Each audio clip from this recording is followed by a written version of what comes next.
पानी में जब बैठता है बच्चा तो उसकी जो मसल्स हैं वो रिलैक्स होती हैं और उसको पोटी करने में भी आराम मिलता है। बहुत सारी मदर्स की ये कंप्लेंट्स रहती है कि दी हमारी जो बेबी है उसको मतलब वीनिंग के बाद में जब से हमने सॉलिड स्टार्ट किया है उसको तब से जो है उसको कॉन्स्टिपेशन वाली जो है वो दिक्कत आ रही है। इतना हार्ड स्टूड पास करती है बेबी, कई बार तो जो है बहुत ज़्यादा मतलब वो स्ट्रगल करती है उस चीज़ को लेके और जो है नहीं हो पाता तो हमें कहीं ना कहीं उसको देख कर रोना भी आ जाता है। कई बार बेबी इतना परेशान रहता है और ये प्रॉब्लम है ना जब ज़्यादा आती है जब हम बेबी का जो है सॉलिड स्टार्ट करते हैं 6 मंथ के बाद में, तब उसको ज़्यादा प्रॉब्लम आती है।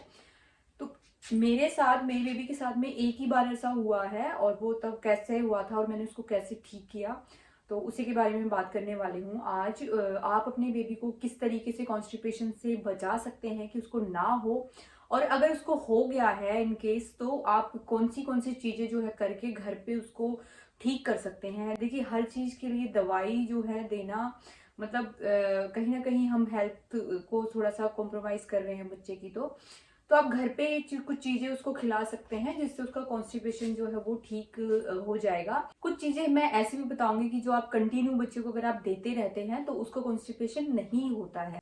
वीडियो शुरू करने से पहले अगर आप चैनल पे नए हैं तो चैनल को सब्सक्राइब कर लें और अपने फ्रेंड्स के साथ शेयर करें।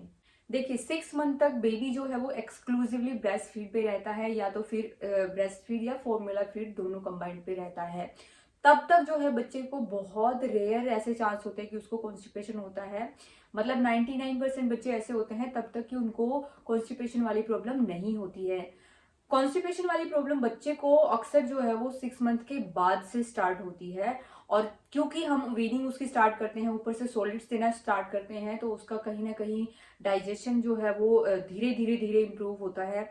तो उससे भी कई बार बच्चे को डाइजेशन करने में चीजों को जो है थोड़ा सा दिक्कत होती है, कई बार वो भी एक रीजन हो जाता है। सबसे पहले हम बात करेंगे कि अगर आपका बेबी 6 मंथ प्लस का हो गया है और अपने आपने अभी उसको खाना खिलाना शुरू किया है तो कुछ ऐसी पर्टिकुलर चीजें हैं जो उसकी डाइट पे हमेशा रखनी है, डेली उसको खिलानी है जिससे उसको कॉन्स्टिपेशन ना बने।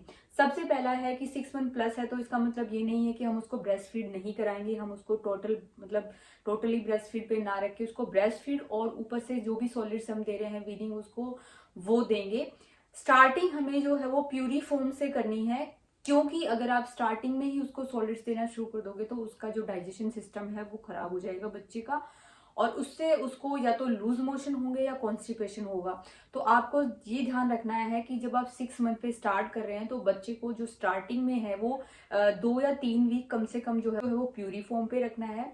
उसके बाद जो है मैश फॉर्म पे लेके जाना है। उसके बाद आप फूड को सेमी सॉलिड और सॉलिड पे ले जा सकते हैं, लेकिन स्टार्टिंग में आपको जो है वो प्यूरी फॉर्म से ही करना है, लेकिन बहुत दिनों तक उसको प्यूरी भी नहीं देनी है।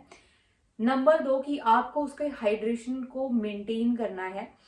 पानी, क्योंकि हम 6 मंथ के बाद से पानी बच्चे को देना शुरू कर देते हैं तो मैं क्या करती हूँ, मैं जो है मॉर्निंग में ही अपनी बेबी का जो पानी है उसको बॉईल करके और ठंडा कर लेती हूँ। और अभी ठंड आ गई है तो अब उसको जो है ऐसा गुनगुना पानी ही मैं उसको पिलाती हूँ।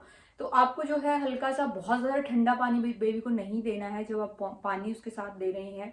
तो पानी जो है हमेशा पिलाते रहना है। उसके साथ जो है आप लस्सी वगैरह पिला सकते हैं, लेकिन आप जूस जो है ना वो बच्चे को ना पिलाएं। जूसेस जो होते हैं बच्चे की बॉडी में जो है वो शुगर लेवल को बहुत ज्यादा हाई कर देते हैं। जूसेस जो है वो बच्चे को अवॉइड करें और उसको जो है मतलब अगर जूस नहीं देना है तो उसको पूरा फ्रूट देना है। आपको कोई भी फ्रूट आप दे रहे हैं उसको फुल फ्रूट देना चाहिए। उसकी प्यूरी बना के दीजिए आप या मैश करके दीजिए, वो आपके ऊपर है कि आपका बेबी कितने मंथ का है, उस हिसाब से आप दे सकते हैं। उसको डेली जो है आपको दही जरूर खिलानी है बच्चे को।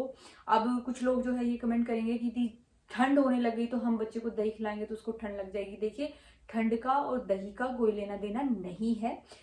दही में जो है वो बहुत अच्छे जो है प्रोबायोटिक्स होते हैं, गुड बैक्टीरिया जो होते हैं जो बच्चे के लिए, हमारे लिए डाइजेशन के लिए बहुत अच्छे होते हैं। अगर आपको ये लगता है कि रात को मैं अगर रात को दही खिलाऊंगी तो उसको ठंड लग जाएगी, कोई बात नहीं है, आप अपनी बात रख लीजिए, लेकिन उसको सुबह के टाइम में आप दही खिला सकते हैं, नाश्ते में भी खिला सकते हैं या नाश्ते के थोड़ी देर बाद। जैसे कि मैं क्या करती हूँ कि मैं उसको 11 से मतलब 10 से 11 बजे के बीच में उसको एक बार दही खिला, सुबह नाश्ता करवा के 10 से 11 बजे के बीच में उसको दही, सिंपल दही खिलाती हूँ।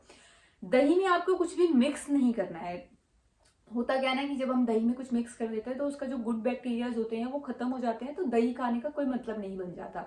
तो आपको क्या करना है कि बच्चे की डाइट में दही जो है वो हर रोज ऐड करनी ही करनी है। सैलेड्स की तो आप अपनी डाइट में जो है सैलेड ऐड करेंगे, बच्चे के सामने जब आप लेके बैठते हैं खाते हैं तो बच्चा भी उसको खाता है। तो सैलेड जितने भी आपके घर में अवेलेबल है, खीरा हो गया, मूली हो गई, गाजर हो गई, ककड़ी हो गई, या बीट रूट हो गया, शलगम हो गई, ये सारी चीजें जो है आप बच्चे को खिला सकते हैं।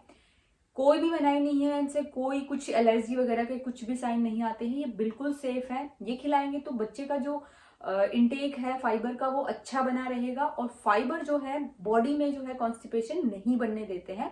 ये आपको ध्यान रखना है कि बच्चे को सैलेड जरूर खिलाना है। अभी तो बहुत सारे मतलब विंटर आ गई है तो जो सैलेड है उसकी तो भरपार हो गई है, तो आप कोई भी सैलेड बच्चे को खिला सकते हैं, लेकिन खिलाना है। उसके बाद अगर बच्चे को कॉन्स्टिपेशन हो गई है तो एक मैं फ्रूट बता रही हूँ आपको, आलू बुखारा। अगर आपको अभी मिल जाता है इस सीजन में, वैसे इस सीजन में बहुत रेयरली चांस होता है, लेकिन बहुत जो कोल्ड स्टोरेज वगैरह वाली जो शॉप्स वगैरह होती है उनके पास होता है, तो आप वो ले सकते हैं।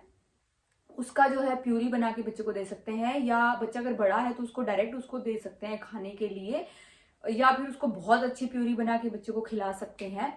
इतना अच्छा फ्रूट है कि उसका जो फाइबर जो होता है ना वो बहुत अच्छा होता है, और उसमें बच्चे का जो आपका कॉन्स्टिपेशन है ना, अगर आप उसको 1 या 2 बार खिलाएंगे उसी से ठीक हो जाएगा।